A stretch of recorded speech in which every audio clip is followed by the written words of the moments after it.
ভারতের ট্রান্সশিপমেন্ট বাতিলে সমস্যা হবে না বললেন বাণিজ্য উপদেষ্টা। নিজস্ব ব্যবস্থাপনায় সংকট কাটানোর চেষ্টা।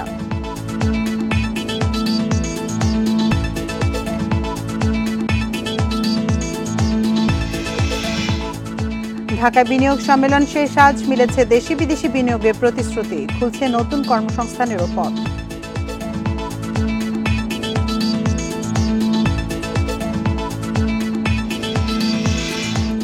রাজুকের প্লট দুর্নীতির মামলায় শেখ হাসিনা পুতুল সহ 18 জনের বিরুদ্ধে গ্রেপ্তারি পরোয়ানা, দুদকের চার্জশিট জমা।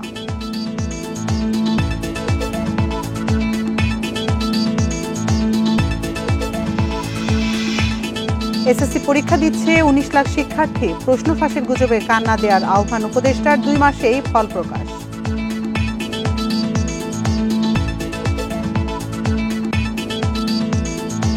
বান্ডেল থাকলে প্রতি সেনমানিতে টাকা বাঁচবে। বিকাশ সেনমানি বান্ডেল কিনে জিতুন প্রতি লেনদেনে। স্বাগত বিরতিহীন সংবাদ দুপুরে। আপনাদের সাথে আছি আমি আতিফ আঞ্জুমান। শিরোনাম শুনছিলেন এতক্ষণ, এবার চলে যাচ্ছি পুরো খবরে। ভারতের ট্রান্সশিপমেন্ট বাতিলের সিদ্ধান্ত বড় কোনো সমস্যা নয় বলে জানিয়েছেন বাণিজ্য উপদেষ্টা শেখ বশিরউদ্দিন। নিজস্ব ব্যবস্থাপনায় সংকট কাটানোর চেষ্টা করা হবে বলে জানিয়েছেন তিনি। দুপুরে সচিবালয়ে এসব কথা বলেন তিনি। এ সময় উপদেষ্টা বলেন, ভারতের 3টি বন্দর ব্যবহার করে 40 থেকে 50 হাজার টন পণ্য ট্রান্সশিপমেন্ট হতো। এটি বাতিলের পর নিজস্ব ব্যবস্থাপনায় তৃতীয় দেশগুলোতে রপ্তানি সক্ষমতা অর্জনের পরিকল্পনা করছে সরকার। পাশাপাশি বাণিজ্যিক সক্ষমতা বাড়ানোরও চেষ্টা চলছে। ভারতের এই আকস্মিক সিদ্ধান্তে রপ্তানিতে কোনো প্রভাব পড়বে না। বাণিজ্য উপদেষ্টা আরও বলেন, যুক্তরাষ্ট্র বাড়তি শুল্ক 3 মাস স্থগিত করায় তা তাৎক্ষণিক সুরক্ষা দেবে। এতে আলোচনার জন্য সময় পাওয়া যাচ্ছে। সাময়িক স্থগিতাদেশ দেয়ায় নিজেদের সক্ষমতা বৃদ্ধি, বাণিজ্যের ঘাটতি কমানোর নানা পদক্ষেপ নেওয়ার কাজ চলছে।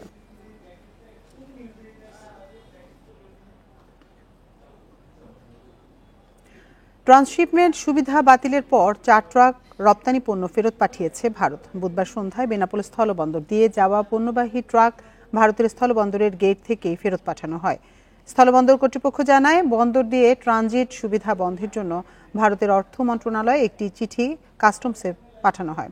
এরপরই ট্রানজিট সুবিধার পণ্য বেনাপোল থেকে পেট্রাপোল বন্দরে প্রবেশ বন্ধ হয়ে গেছে। এর আগে গত মঙ্গলবার ভারতের ভূখণ্ড ব্যবহার করে বাংলাদেশের পণ্য তৃতীয় দেশে যাওয়ার সুবিধা বাতিল করে দেশটি।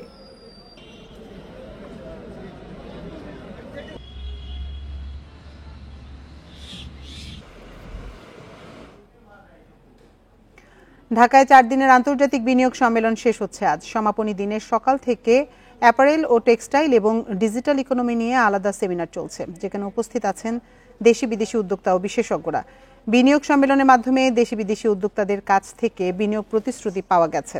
দেশের বেসরকারি খাতের উদ্যোক্তাদের সাথে বিনিয়োগ চুক্তিও করেছে বিদেশি অনেক প্রতিষ্ঠান। এছাড়া এই বিনিয়োগ সম্মেলনে নতুন কর্মসংস্থানের পথ খুলেছে বলে জানিয়েছে বাংলাদেশ বিনিয়োগ উন্নয়ন কর্তৃপক্ষ বিটা।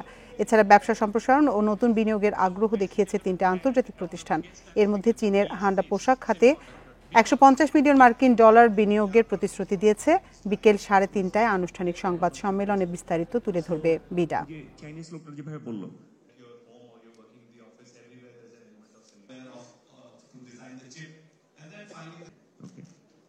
তো বাট যে রিকশাওয়ালা ব্যবহার মানে complicated way I filtered it it's fundamentally it's coming from something at minimal savings so আজকে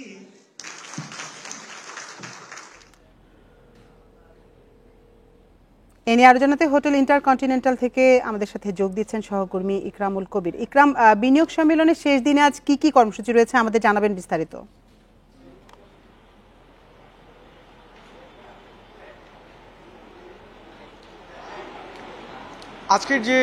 আজকে যে শেষ হতে যাচ্ছে, তো সব মিলে আজকে সবচেয়ে গুরুত্বপূর্ণ 3টি সেশন, আরএমজি, সেই সাথে ডিজিটাল ইকোনমি, এই 2টি সেশন এরই মধ্যে শেষ হয়েছে। এখন যেটি শুরু হচ্ছে সেটি হচ্ছে এগ্রিকালচার নিয়ে। তো সব মিলে আজকে যে 3টি সেশন রয়েছে, 3টি আসলে আমাদের দেশের অর্থনীতির জন্য খুবই গুরুত্বপূর্ণ। কিছুক্ষণ আগে আমরা ছিলাম যে ডিজিটাল ইকোনমির যে সেশনটিতে, তো সেখানে আমরা দেখেছি যে বাংলাদেশের সম্ভাবনাময় যে সকল খাত রয়েছে আইসিটির, সেই বিষয়গুলো নিয়ে আলোচনা করা হয়েছে। এর মধ্যে সেমিকন্ডাক্টর ইন্ডাস্ট্রির উপর বিশেষ গুরুত্ব আরোপ করা হয়েছে। আমরা দেখেছি এই সেমিকন্ডাক্টর ইন্ডাস্ট্রি নিয়ে একটি প্রতিষ্ঠানই আসলে বাংলাদেশে কাজ করেছে। তো তারা বলছেন যে এটি আসলে কিভাবে বাংলাদেশে আরও আরও বেশি করে এই ইন্ডাস্ট্রিটাকে সমৃদ্ধ করা যায় সেটি নিয়ে কথা হয়েছে। সেই সঙ্গে আমরা দেখেছি যে মোবাইল ব্যাংকিং, তারপর আইটি রিলেটেড যে সকল বিষয় রয়েছে সেই জায়গাগুলোতে যারা বিদেশি বিনিয়োগকারী রয়েছেন তাদেরকে কিভাবে আকৃষ্ট করা যায় সেই বিষয়গুলো তুলে ধরা হয়েছে। বাংলাদেশের যে সকল কর সুবিধা রয়েছে, যে সকল নীতি আসলে বিদেশি বিনিয়োগ বান্ধব, সেই দিকগুলো কিন্তু আজকে বিদেশি বিনিয়োগকারীদের উদ্দেশ্যে বাংলাদেশের যারা উদ্যোক্তা তারা তুলে ধরেছেন এবং অনেকেই কিন্তু এই জায়গাগুলোতে বেশ অনেকটাই কনভিন্স হয়েছেন তারা বাংলাদেশ এবং যে সকল জায়গাগুলোয় আরও বেশি গুরুত্ব দেওয়া প্রয়োজন, যে সকল জায়গাগুলো বিদেশি বিনিয়োগের বাধা, সেই বিষয়গুলো উদ্যোক্তারা তুলে ধরেছেন যে সরকার কিভাবে এই নীতিগুলোতে কিছুটা পরিবর্তন আনতে পারে এবং বৈদেশিক বিনিয়োগ বান্ধব একটি পরিবেশ কিভাবে তৈরি করা যায় সে বিষয়গুলো নিয়ে আলোচনা হয়েছে। এবং এবারের যে বিনিয়োগ সম্মেলন সেটি কিন্তু অন্যান্য বারের তুলনায় অনেকটাই আলাদা, কারণ যেহেতু এবার একটি নতুন সরকার এসেছে এতদিন পর এবং বিশেষ করে এবার ডক্টর মোহাম্মদ ইউনূসকে কেন্দ্র করে কিন্তু বিনিয়োগের প্রতি বা বাংলাদেশি বিনিয়োগের প্রতি যে বিদেশি বিনিয়োগকারী রয়েছেন তাদের যে আকর্ষণ সেটি কিন্তু মানে চমকপ্রদ বলা চলে।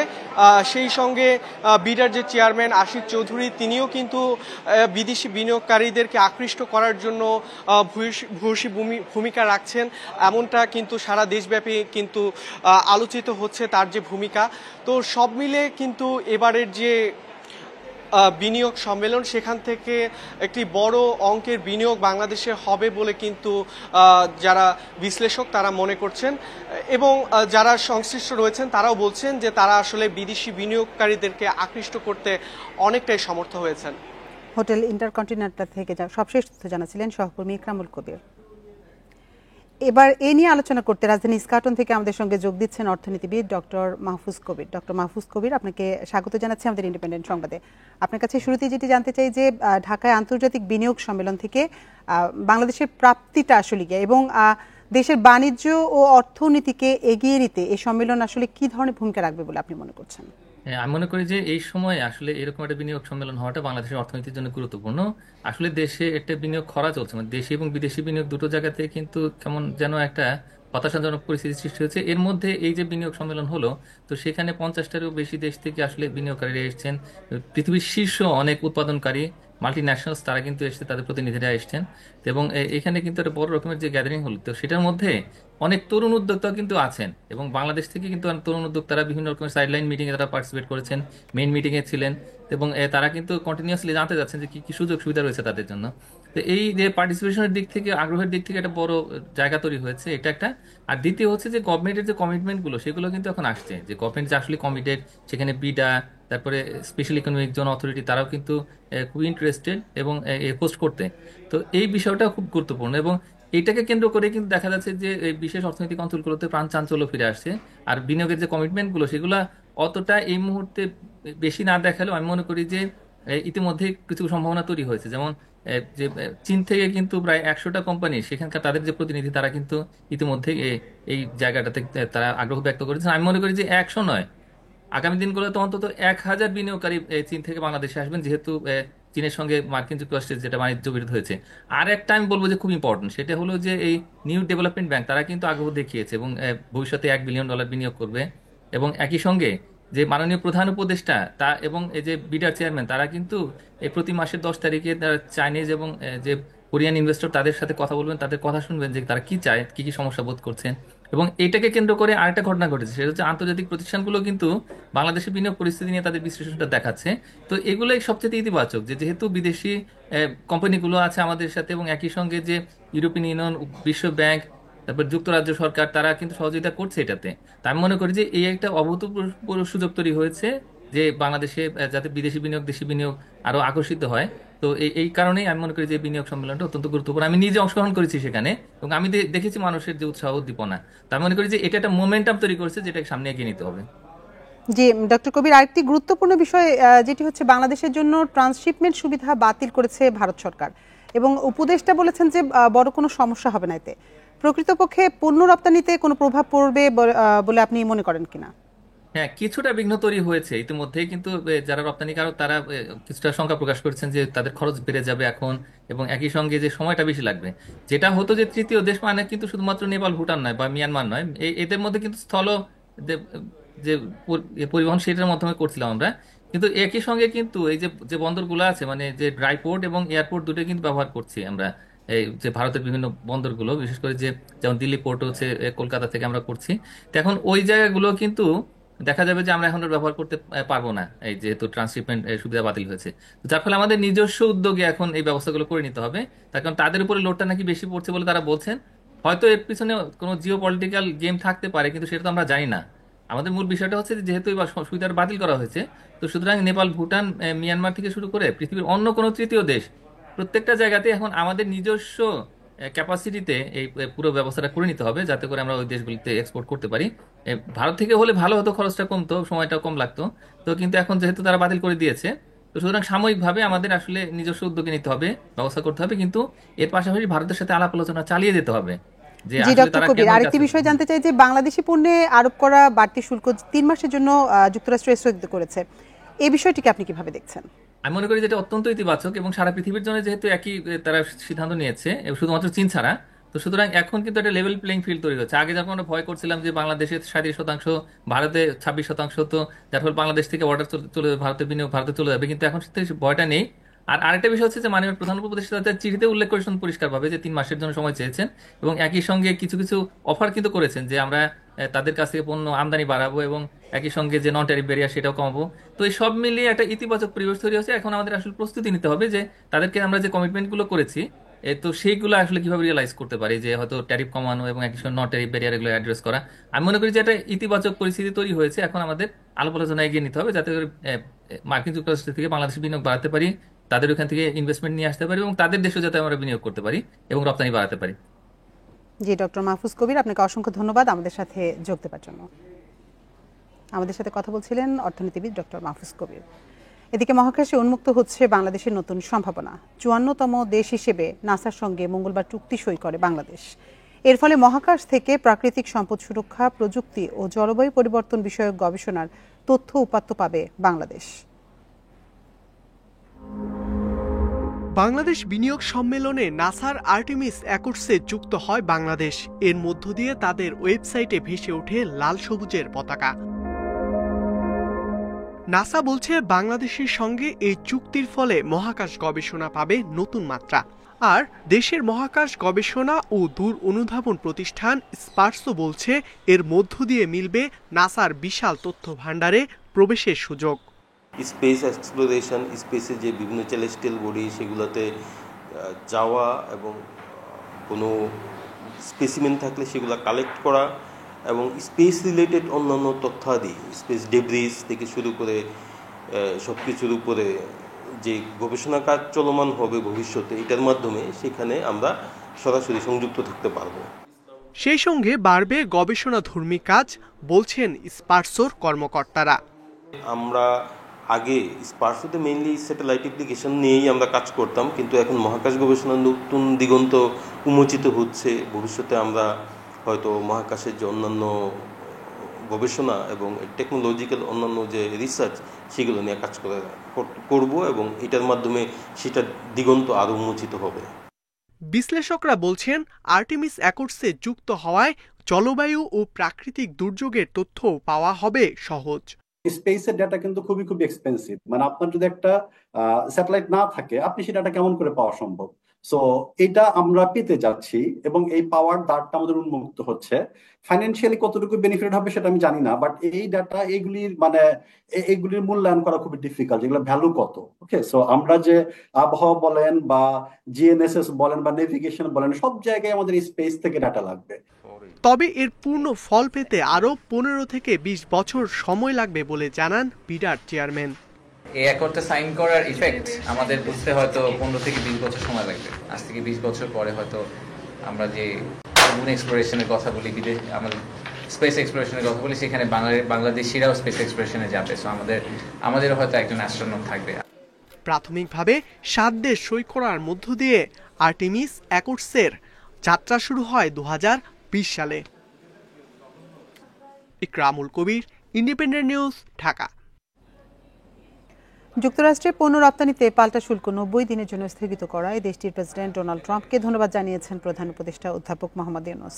রাত 12টার দিকে প্রধান উপদেষ্টার ফেসবুক পেজে এ তথ্য জানানো হয়। এতে অধ্যাপক মোহাম্মদ ইউনূস বলেন, 90 দিনের শুল্ক স্থগিত করার অনুরোধে ইতিবাচক সাড়া দেওয়ায় প্রেসিডেন্টকে ধন্যবাদ।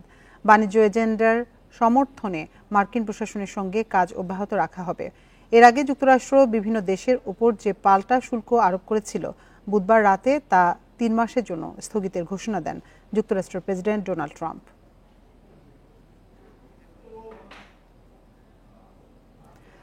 রাজুকের প্লট বরাদ্দে দুর্নীতির অভিযোগে দুদকের করা মামলায় শেখ হাসিনা, তার মেয়ে সাইমা ওয়াজেদ পুতুল সহ 18 জনের বিরুদ্ধে গ্রেপ্তারি পরোয়ানা জারি করা হয়েছে।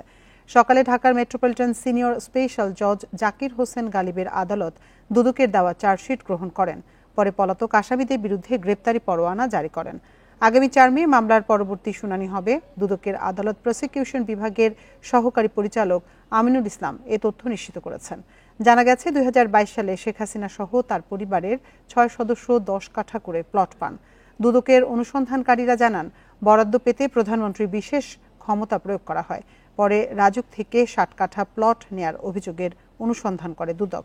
শেখ হাসিনার বিরুদ্ধে প্রভাব খাটিয়ে নিজের ও বোনের পরিবারের 6 সদস্যকে রাজুকের প্লট দেওয়ার তথ্য দেয় সংস্থাটি। এ ঘটনায় আলাদা কয়েকটি মামলা করেছে দুদক। শেখ হাসিনা এবং তার কন্যা সাইমা ওয়াজেদ সহ আরও মোট 16 জন, অর্থাৎ মোট 18 জনের বিরুদ্ধে পূর্বাঞ্চলে যে ডিপ্লোম্যাটিক জোনে যে তারা যে জায়গা প্লট বরাদ্দ নিয়েছিলেন রাজুকের বিধি বহির্ভূতভাবে, সেই মামলার চার্জশিট আজকে গ্রহণ করা হয়েছে বিজ্ঞ সিনিয়র স্পেশাল জজ আদালত থেকে। এবং তিনি যেহেতু কোনো আসামি এখানে আজকে সারেন্ডার করেননি, প্রত্যেকের বিরুদ্ধে ওয়ারেন্ট জারি করা হয়েছে। মানবতা বিরোধী অপরাধের মামলায় ওবায়দুল কাদের, আসাদুজ্জামান খান সহ ক্ষমতাচ্যুত আওয়ামী লীগ সরকারের পলাতক আরও 10 মন্ত্রীর বিরুদ্ধে রেড নোটিশ জারি করতে ইন্টারপোলের কাছে আবেদন জানিয়েছে আন্তর্জাতিক অপরাধ ট্রাইব্যুনালের প্রসিকিউশন। এর আগে শেখ হাসিনার বিরুদ্ধে রেড নোটিশ জারির আবেদন করা হয়েছিল। দুপুরে সাংবাদিকদের এসব কথা জানান চিফ প্রসিকিউটর তাজুল ইসলাম। আসামিদের পালিয়ে যাওয়া ঠেকাতে পরোয়ানা ছাড়াই গ্রেপ্তার করার জন্য আন্তর্জাতিক অপরাধ ট্রাইব্যুনাল আইনের কয়েকটি বিধি শিগগির সংশোধন করা হবে বলে জানিয়েছেন তিনি। চিফ প্রসিকিউটর আরও জানান, বিপুল পরিমাণ অর্থ খরচ করে বিচার কাজ বাধাগ্রস্ত করতে এবং অন্তর্বর্তী সরকারের বিরুদ্ধে মিথ্যা অভিযোগ আনতে ব্রিটেনের আইনজীবী ফার্ম ডটি স্ট্রিট চেম্বারকে লবিস্ট হিসেবে নিয়োগ দিয়েছে আওয়ামী লীগ সরকারের অভিযুক্তরা।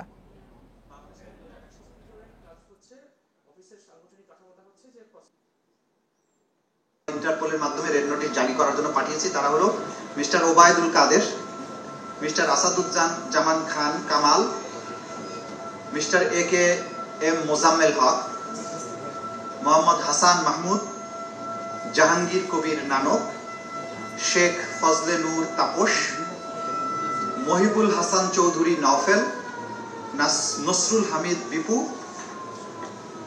মোহাম্মদ আলী আরাফাত এবং তারিক আহমেদ সিদ্দিকী। বিচারক অসুস্থ থাকায় আবারও পিছিয়েছে বিডিআরের বিস্ফোরক মামলার জামিন আদেশ। সকালে ঢাকার বিশেষ ট্রাইব্যুনাল 2 এর বিচারক মোহাম্মদ ইব্রাহিম মিয়ার আদালতে এ আদেশ ঘোষণার কথা ছিল। এর আগে গত 17 মার্চ জামিনের আদেশ ও সাক্ষ্য গ্রহণের জন্য আজকের দিন ধার্য করেন আদালত। সেদিন ঢাকার বিশেষ জজ আদালত 2 এর chief public prosecutor Mohammad Borhan Uddin জানান, 239 জনের মধ্যে 150-র বেশি আসামির জামিনে 2বার করে আবেদন জমা পড়েছে। এছাড়া মৃত্যুদণ্ড ও যাবজ্জীবন সাজাপ্রাপ্ত আসামিদের জামিন চাওয়ায় মামলার নথিপত্র যাচাই বাছাই করতে বেগ পেতে হচ্ছে আদালতের। পিলখানায় হত্যাকাণ্ডের মামলায় 834 জন আসামির মধ্যে গত 19 জানুয়ারি জামিন পান 178 জন। পরে 23 জানুয়ারি ঢাকার কেরানীগঞ্জ ও কাশিমপুর কারাগার থেকে মুক্তি পান তারা।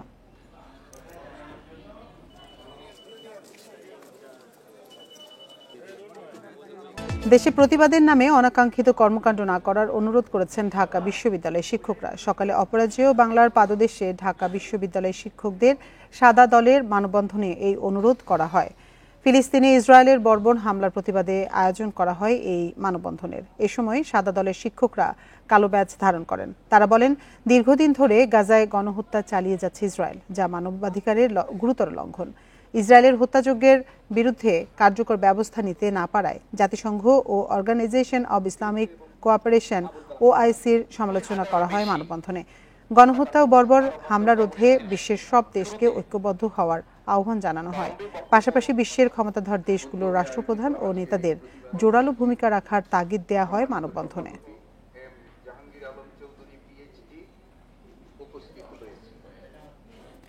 প্রশ্ন ফাঁসের গুজবে কান না দেওয়ার আহ্বান জানিয়েছেন শিক্ষা উপদেষ্টা অধ্যাপক ডক্টর চৌধুরী রফিকুল আবরার। 2 মাসের মধ্যেই এসএসসি পরীক্ষার ফল প্রকাশ বলেও নিশ্চিত করেছেন তিনি। সকালে রাজধানীর মতিঝিলের সেন্ট্রাল গভর্নমেন্ট স্কুল পরিদর্শন শেষে কথা জানান শিক্ষা উপদেষ্টা। এর আগে সকাল 10টায় বড় কোনো সমস্যা ছাড়াই শুরু হয় এসএসসি ও সমমানের পরীক্ষা। চলবে 13 মে পর্যন্ত। বাংলা প্রথম পত্র দিয়ে শুরু হলো এই পরীক্ষা। এবছর এতে অংশ নিচ্ছে 19,28,000 পরীক্ষার্থী। পরীক্ষা শুরুর 30 মিনিট আগেই কেন্দ্রে প্রবেশ করে শিক্ষার্থীরা। পরীক্ষা চলার সময় 13 মে পর্যন্ত সব ধরনের কোচিং সেন্টার বন্ধ রাখার নির্দেশ দিয়েছে শিক্ষা বোর্ড। পরীক্ষা চলাকালে কেন্দ্রের সামনে অভিভাবকদের ভিড় না করারও আহ্বান শিক্ষা বোর্ডের।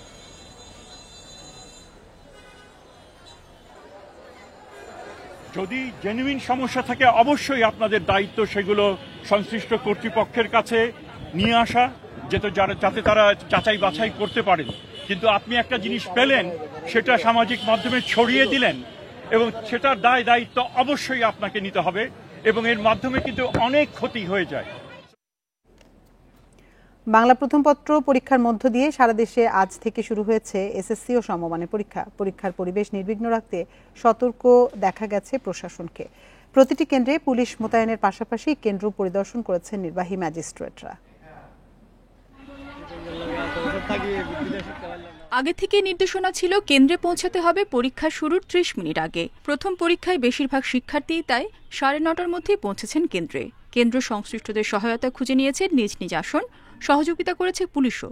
চট্টগ্রাম শিক্ষা বোর্ডের অধীনে 1,40,000 পরীক্ষার্থী অংশ নিচ্ছে এবারের এসএসসিতে। আমরা যাতে করে সুষ্ঠুভাবে সুন্দরভাবে কোনো প্রকার ত্রুটিপূর্ণ না হয় সেই জন্য আমরা সার্বিক ব্যবস্থা গ্রহণ করেছি। কুমিল্লা বোর্ডে গতবারের চেয়ে এবার পরীক্ষার্থী বেড়েছে 13,000। নকলমুক্ত পরিবেশে পরীক্ষা নেওয়ার বিষয়ে সচেষ্ট থাকার কথা জানিয়েছে প্রশাসন। নকলের বিষয়টিও আমরা খুব কঠোরভাবে দেখছি। আমাদের এই জেলায় এরকম প্রবণতা নেই বলে আমরা জানি, এবং যেহেতু নেই আমরা এই ধারাবাহিকতা ধরে রাখতে পারবো বলে আমরা মনে করছি। রাজশাহী শিক্ষা বোর্ডের অধীনে 8 জেলার 269টি কেন্দ্রে পরীক্ষা অনুষ্ঠিত হচ্ছে। দিনাজপুর শিক্ষা বোর্ডের অধীনে অংশ নিচ্ছেন 1,82,410 পরীক্ষার্থী। গত কয়েকদিন ধরে আমরা নিরলস পরিশ্রম করে যাচ্ছি পরীক্ষার সার্বিক সুষ্ঠুভাবে সম্পন্ন করার জন্য। প্রশাসন, পুলিশ এবং সমস্ত যারা এখানে জড়িত, আমরা সবার সাথে যোগাযোগ করেছি, সবার সাথে যোগাযোগ আমাদের আছে। নানা কারণে পাঠদানে ব্যাঘাত ঘটলেও সময় বাড়ানোর প্রস্তুতির পর্যাপ্ত সুযোগ পাওয়া গেছে বলছেন বরিশাল বোর্ডের শিক্ষার্থীরা।